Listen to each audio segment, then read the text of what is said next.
Welcome to Aspire to Retire. I'm your host, Cheryl Nelson. I'm here with Ralph and Tim Short, along with Scott Earhart, all from Welcome Home Financial Partners. As always, good to see you guys. Good seeing you again, Same to you. All right, on today's show, we're going to discuss what it means to have a robust retirement. We will dive into strategies not often discussed by big box firms and other ways to position assets to achieve your robust retirement.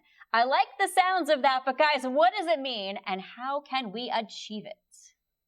Well, a robust retirement means something different to everybody. Every individual out there wants to retire different than their neighbor, right? Tim doesn't want to do what I want to do in retirement. I don't want to do what Ralph wants to do in retirement. Cheryl, you don't want to do anything that we want to do. Probably not. In retirement. So it's all about the individual and what did they want to do. And then robust retirement is, how do we finance that? How do we have the dollars to do exactly what we want to do in our retirement years? And, a little caveat on that, couple it in with pay as little taxation on those dollars as possible. That's a robust retirement to me. And also, I would say to you, Scott, it's probably the budget of golf balls in your retirement years is going to be a lot different than me and Cheryl's. Would you agree? You're going to spend a lot more on golf balls than I am. Oh! I doubt seriously, because you play golf a lot more than I do. I don't lose balls. Listen, I like how you guys do little punches at each other here. So maybe Ralph will have to spend more because he loses more golf balls? Exactly. Oh, exactly. That's for sure. I like how Tim is just sitting there in the middle like, I'm not touching this one. So, okay, can you explain the best way to figure out how much money we need to retire comfortably?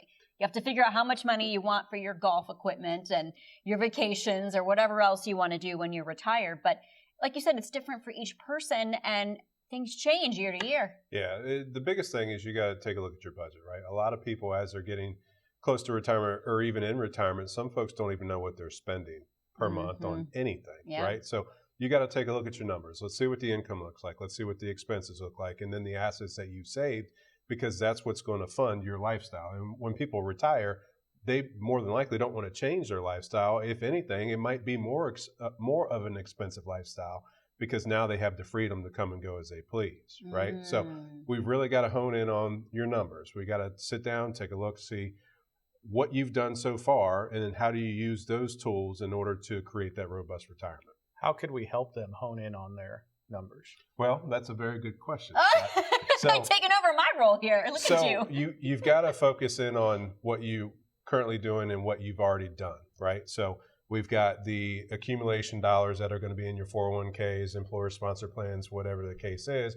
But a lot of this all of this comes from that individual. So you need to bring in your information. It's not as scary as a process as it sounds like, but without going through the roadmap process, it's very hard to dictate where you're going to pull from, where should you keep your money, that kind of thing. But I think the number one answer to your question, Scott, is they need to call us so they can sit down with us so we can show them what that roadmap's going to look like.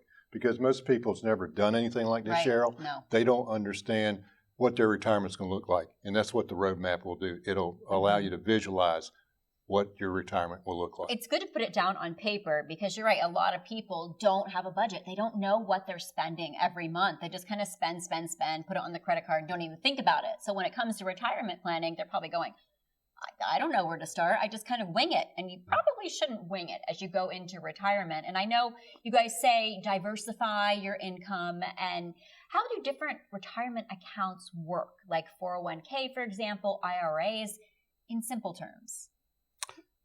In simple terms, 401ks, IRAs, employer-sponsored stuff we get at work, pre-tax dollars go in, so you're not paying taxes on it.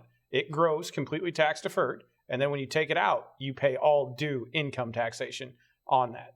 Now, that's really simple terms, but it gets really, really complex when you get into retirement. And how do you take that money out, and how much taxation is due on that money depending on how you take it and when you take it. Well, and the good thing, too, is a lot of companies now actually offer Roth inside their 401k. So you've got the ability to contribute pre-tax money and post-tax money into your retirement plan. But without sitting down with a professional and taking the time, because it takes a little bit of time, right? Yeah. Cheryl, the last time you planned a vacation, how long did it take for you to create your plan? Oh, I'm a planner. It takes a while. Right. Yeah. So, and that was what, a week-long vacation, more than likely? Maybe 2 weeks? Yeah. Okay. So if you're going to live another 20, 30, 40 years in retirement, it's going to take you a little bit of time, right? Man. So, but you can't bury your head in the sand, and you can't just keep kicking the can down the road or wing it, like you say. Everything's going to take proper planning. That's a good analogy. And just imagine 40 years of retirement. What that means that you're probably going to be retired longer than you were working. What? That is a scary thought for some people. Wait, because really? now we are living longer than they have been in my generation. Your generation is probably going to live another 10 years further out than we are. Wood, right? Yeah, but that's the fact of life. Gosh. It's just the way it is. Yeah, and there's a lot of people that they just want to spend down their money, right? But how are you going to spend down your money effectively if you say, hey, based off my family history and what I've got going on, I'm only going to live to age 80. Well, guess what? What if you lived to age 100? Then Good what? point. So you got to make sure that you've got that Yeah. money there. So, and that once again goes back to the planning piece. I know a couple, and they're in one country this week, and then a couple weeks later they're on this country in this continent, and I'm going, is there a money tree? And of course the kids are saying there's going to be no money left for me. They're spending it on vacation after vacation, but I guess some people can do that, right? It's their money. They get to do what they want to with it. And kids may not particularly appreciate that, but it's their money, correct? Yeah, but if you've got a proper plan, you can still take those trips overseas every other month or whatever it is and still leave that legacy to your kids or your grandkids. So that it always goes back to when do you start planning, right? Yeah. It's never too early and it's never too late, but you've got to sit down with a professional and discuss these options because there are people who want to travel every other month. And then there's some people that, hey, as long as I'm sitting at home watching TV, I can come and go as I please. That's freedom for me. That's all I care about. Yeah. So everybody's going to be different. It's all about your goals and your aspirations. Absolutely. And one thing, though, that I think is probably across the board for everybody is inflation. And when it comes to inflation, how do we create a retirement savings plan that beats inflation over the years? Can we do that? Well, a lot of people, we've talked about emotions in previous shows, right? So if you've got all your money in the market, let's say 2008 comes back around and you lose anywhere between 30 to 50%, right? No. A lot of people cashed out at that point. They just stuck it in a fund that's not going to lose, but it's not really going to gain. If you look at going a banking route, right, doing some sort of account through a bank, you're probably not going to outpace inflation. There are protected growth strategies that you can use to where you can have your money still linked to the market, to where if the market goes up, you can go up, but if the market goes down, you don't lose. And that's what a protected growth strategy will do. And it kind of eliminates the emotions with some of your money, right? So if you stuck X amount of dollars in there, at least you know at the end of the day, that's protected. And that's usually where you get income from. So there's a lot of options out there, but if you don't speak to a professional, because those options aren't available in your 401k. Yeah. Good advice. It is time to take a break, but before we do that, tell us about our special offer, Tim. All right, so the first 10 callers who have saved $250,000 or more for retirement, pick up the phone, give us a call, 833-897-4845. We'd love the opportunity to sit you down in the office where we'll create the very own retirement roadmap just for you. Best part is we'll do it on a complimentary basis. And that roadmap is so important. So we're going to open up those phone lines. If you'd like some personal advice about retirement planning or to schedule an appointment, as Tim said, call us right now, 833-897-4845. Coming up next, we will discuss Social Security benefits, unexpected expenses, and more. Stay with us. Imagine the future you've been wanting all along. A world where your retirement income is covered and you don't have to worry. Your financial assets are protected, and you have an experienced team fighting every day to grow your assets.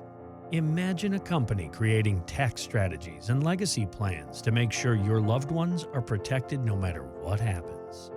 At Welcome Home Financial Partners, we're an experienced financial team with the right professional licenses and an unbreakable commitment to making our clients feel like family.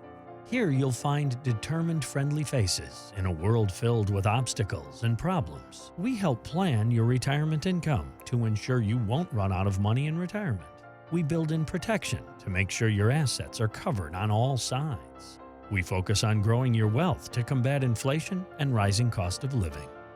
And we design tax strategies to help you avoid paying back what you shouldn't while protecting the people you love. Our team never stops fighting for you. With an unparalleled work ethic, we work hard because we know your future depends on it. We're proud to help you choose the life you want to live in retirement. Welcome to your financial future. We're so glad you're here.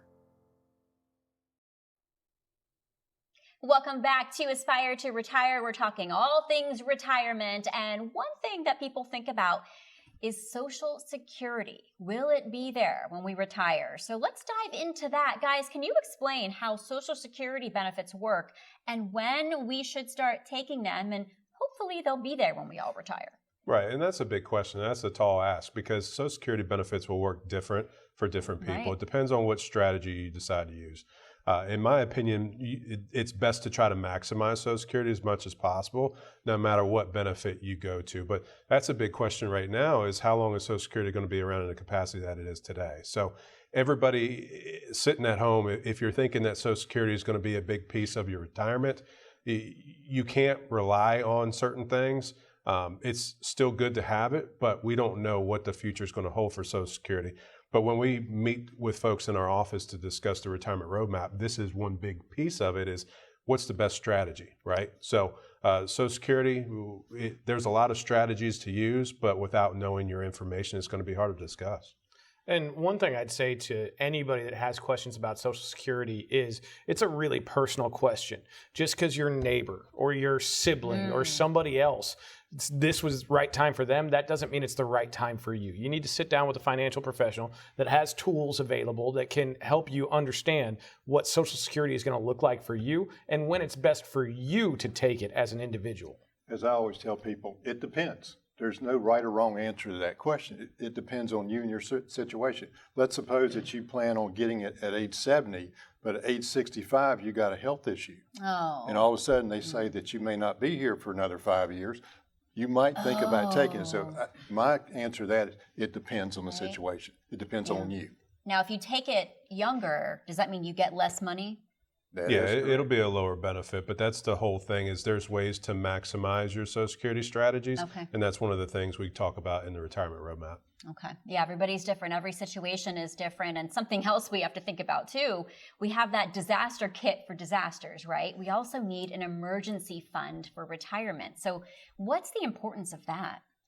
We have emergencies in life? No, never, Particularly in ever. There's never emergencies. Particularly in retirement, because all of a sudden you might have had a heart attack and Oh, gosh. you retired the next day, you have a heart attack. So guess what? You didn't plan on that, right? No, but why do you have to be doom and gloom? It's not doom and gloom, it's life. I know. But that's the thing that that's the reason you have an emergency fund. That's why you're here to talk about this, because I don't like talking about it. That's right. But would you not agree there's emergency, Scott? Yeah. Gotta have it. Yeah. You have to have an emergency fund, and beyond having an emergency fund, you have to have the emergency fund in the right place where you can access it when you need it and not have it create a even larger tax emergency. So that's something we talk with a lot of people about is, hey, what have you carved out? What do we think that number needs to be? And how can we position that so it is there when you need it, but it's not going to cause more harm in the months coming ahead as taxes become due? And everybody's emergency fund is probably a little bit different because of their situation, because once again, it depends on that person. I had one client that came in and she was upset with herself because her emergency fund wasn't as large as she wanted. And I looked at the statement and I'm like, well, what did you want your emergency fund to be? And she goes, $500,000. I said, you're at 496 right now, so I think you're okay. But for most people, they don't even think that way. Usually it's 2 or 3 months of emergencies. Yeah, I was going to say, I mean, my emergency fund, maybe a few $1,000s, but where do you keep that? Is it best to keep it in a savings account so you can easily touch it? Well, I think the biggest thing is to make sure you've got liquidity with the emergency savings, right? So whether that's a savings account, a high yield, which, a few years ago we laugh about a high yield, but now, a bank will pay a little bit of something.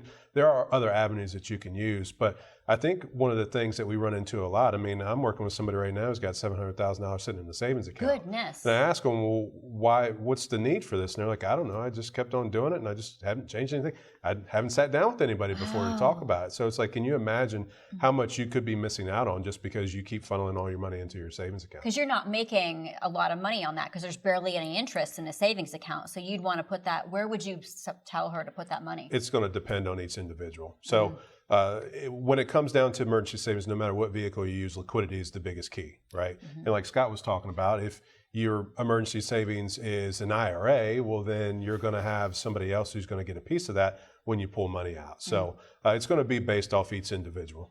Okay, good to know, but everybody should certainly have one of those. And this brings me into the next question. How can working with a financial advisor help us plan a better retirement? Obviously, people like me, we don't know all the answers. I'm sure you at home don't know all the answers, but these guys are financial professionals. I think you know most, if not all, of the answers, right? Well, it's going to be based off everybody's individual situation, right? So, but it doesn't just come down to the investments. It doesn't come down to just, the money that you've got in the bank. We look at things holistically where you look at long-term care, you've got health, you've got leaving legacies, estate planning. There's a lot of things that come into it.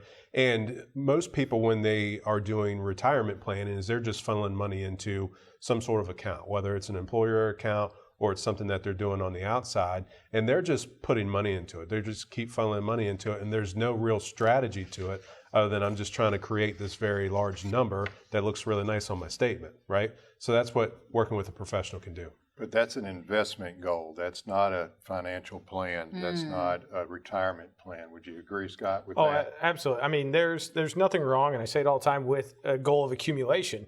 But retirement planning is about having an understanding and a goal of distribution. And how are we going to most efficiently take that money and fund our lifestyle for the next 40 years, Ralph? That's right. For most people, that may happen. Which is amazing to think about. So when we think about retirement, we also think about where we want to live in retirement. Will we stay here? Will we move somewhere else? And how does that affect our finances? What should we think about when looking forward to where we might live? I would say that every person has that goal that where they want to live, whether it's because near their grandkids or because they don't like the winters up in Alaska, they want to be in Florida or Southern California. So that's all going to affect your finances because guess what? It's going to take money to move somewhere. It's going to take money. Think about it this way.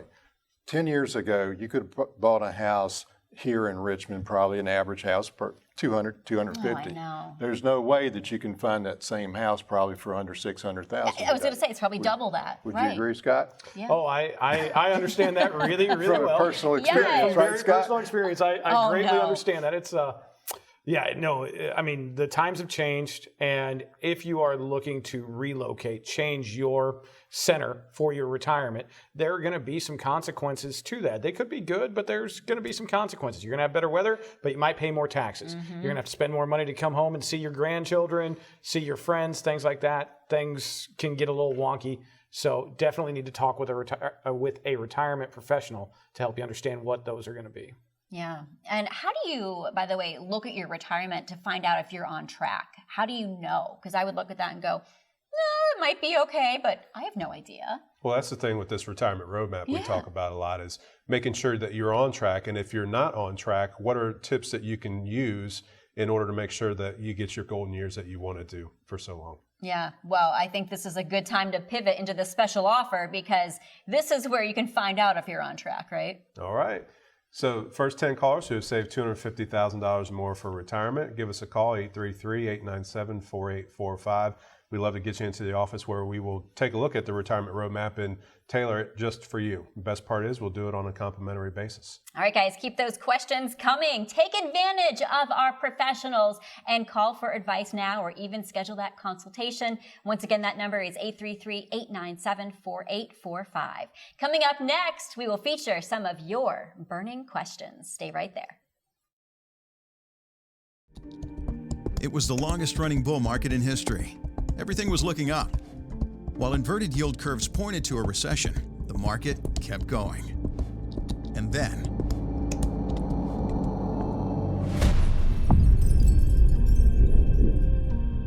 if you're planning to retire soon, that could spell bad news for your returns. Our team can help you better withstand the bear market. Now more than ever, you need a financial professional to stand with you. Visit our website to learn more about our services. You can call or email our office to schedule your complimentary consultation today. Welcome back to Aspire to Retire. We do have some fun here, and it is our favorite part of the show. Time to feature some of your questions. So we're going to start with James from Mechanicsville. James says, I've been the primary income earner throughout my marriage. How can I ensure that my spouse has an adequate income if I pass on first? I know it's a hard thing to talk about, but it's a good question. Oh, it's a great question for James, and kudos for asking it. There's a lot of different things that can be done. To answer that question specifically, what I tell James is he needs to come into one of our offices here in Richmond, sit down with us, let us run the retirement roadmap for you, see where your income sources are, see what type of income your wife may need if you are no longer here, and then we can discuss avenues to help her achieve that. You may be closer than you think, and there may be some ways that you've already done it and we just don't know it yet. But just on the surface, can't really answer it, but there's a lot of solutions out there, but it's got to start with us understanding what you have, what your goals are, and how we can help you achieve that. Yeah, and the big piece of that is what is she going to need, right? So when we sit down, we talk about the roadmap. Are you going to get a pension? Is there survivor benefits with that? Social Security, we talked about Social Security earlier. Social Security is another big piece of that, but it's all, what is she going to need? And that's where we start. The other thing I would say is a gentleman I talked to recently just made a statement to me that I've done all this myself. He did a great job. He over $7 million in his account. He's done it himself. But he said he had a question from his wife that he could not answer. And I said, what was that? What am I going to do when you're no longer here? Because I have no idea what you did. So that's why he was sitting here talking to us, because he wants to know, is there going to be somebody to handle this for her and give her everything that she wants when he's no longer there? So it's about money, but it's also about feeling comfortable when you're not here that your spouse is going to be taken care of, or your grandkids or whatever. Yeah, and that's a very good piece, because we've met with a lot of people that, whether both spouses are working or not, somebody's taking care of, the budget, somebody's taking care of the investments, and then if that person is no longer around, then what does the other spouse do? Because I don't know about you, but if, your other half, better half is taking care of it, and the next thing you know, they're gone. Number one is you're, pretty devastated anyway, but then you've got to go around and try to figure out passwords to this, where's the accounts, that kind of thing. So that's another importance of a financial professional. Just to scramble like that. And one thing that I just thought of is, if the other half were to pass and you had health insurance under their work, what happens to your health insurance? Well, that's a good question. So it's going to be, depending on the plan, whether you can continue it or not, we don't know. But there's a lot of things that come up when death rears its ugly head. My goodness. Yeah, I just thought of that question just now, thinking, okay, there's a lot of things that I need to think about as well. And next question, Helen from Richmond says, I'm retiring in 5 years. What should I be focusing on now to prepare?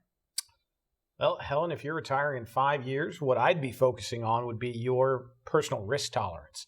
And does your current investment strategy match your risk tolerance? And is what you think is your risk tolerance, is that right for distribution years, your retirement years? There's a big difference than when we're working. We've got a bunch of years till retirement. We can take more risk. We can be a little bit more aggressive. However, when we get near retirement and when we enter into retirement, we need to de-risk that so we can keep what we've saved and use that and plan with that. So are you saying, Scott, that you may not have those 10 or 12 years if in case the market goes down to get it back up before you can use it? No, Helen doesn't. Helen only has 5 years. That's right. She told us. Scary to think about. We're in that retirement red zone, and we got to make sure we're dialed in so that you keep what you've earned. Yeah, you got to be super careful at that point.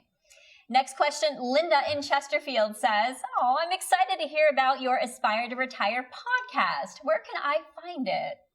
So coming from the technology buffs that we are, I believe you can listen to it on Spotify, Apple podcasts, that kind of thing. Just research the Aspire to Retire podcast, subscribe, you'll get notifications, all that stuff. But we're very proud of it. This is a new realm for us. We've never done it before. So we've launched it now a few weeks back, and it's going pretty well. Congratulations. You're taking over the airwaves. As Chris, our host on the podcast, says, you can get this wherever you get your podcast. That's all I know. Perfect. All right. People know where to get podcasts these days, so I think they'll find it. Next is Ernie in South Chesterfield. Ernie says, I'm unsure if my retirement accounts are, quote, ready for anything, but my advisor tells me, don't worry. What would you guys say? You better have a second opinion, because let me ask you a question. If it doesn't work out the way you thought it was, is your financial advisor going to help you get to where you want to be at that point in time? Is he going to borrow money from him or pay your bills? Nope. Probably not. it probably would be a good idea for that person to come in, sit down and have a second opinion and just see if you're ready or not. See if the bumps in the roads or the emergencies that we didn't plan on, are you ready to prepare for that? Yeah. So are you saying that, don't worry about it is not good retirement planning advice? In my opinion, you are correct, Scott. And I don't say that very often, do I? Oh, poor Scott. There, you got one, that one. He gave you one. He wins. Yep, He okay. wins. Kevin in New Kent says, with so much up and down in the market recently, how would I know when the right time to move to safety is, to move the money? What do you do? Well, guess what? You can't time the market, Yeah. right? So it's not about timing the market, it's about your time in the market. So you've got to take a look at, and this is kind of like the last question that Scott just had of, if I have 5 years to go, what do things need to look like? So as you're getting closer to retirement, you need to shift your mindset from trying to build that big pot of money up, and you need to make sure that you got some protected growth strategies in there. Because if you're about to leave in 2 years, and in that first year the market collapses, then what are your investments going to do? Are you going to be able to maintain the lifestyle that you want? Probably not. So that's why you need to have investments aligned a lot differently than you did when you were 20 or 30 years old. Yeah, definitely. All right. Well, guys, we are about wrapped up here for the end of the show. So let's hear that special offer one more time, Tim. All right. Thanks, Cheryl. So the first 10 callers who have saved $250,000 or more for retirement, give us a call, 833-897-4845. We'd love the opportunity to have you into the office where we will create your very own retirement roadmap. And the best part is we'll do it on a complimentary basis. All right. Love that complimentary basis there. And that QR code on the bottom of the screen, scan that as well. If you don't feel like picking up the phone, you can scan that code and set up an appointment too. So as always, thank you for joining us today here on Aspire to Retire. Next time, we will talk about financial strategies across all retirement stages. And if you'd like some advice or to schedule an appointment, once again, give us a call, 833-897-4845, or scan that code and you can be featured on our next episode. If you don't want to wait until the next episode for more, please download the Aspire to Retire podcast. On behalf of all of us at Aspire to Retire, I'm your host, Cheryl Nelson. Have a great day.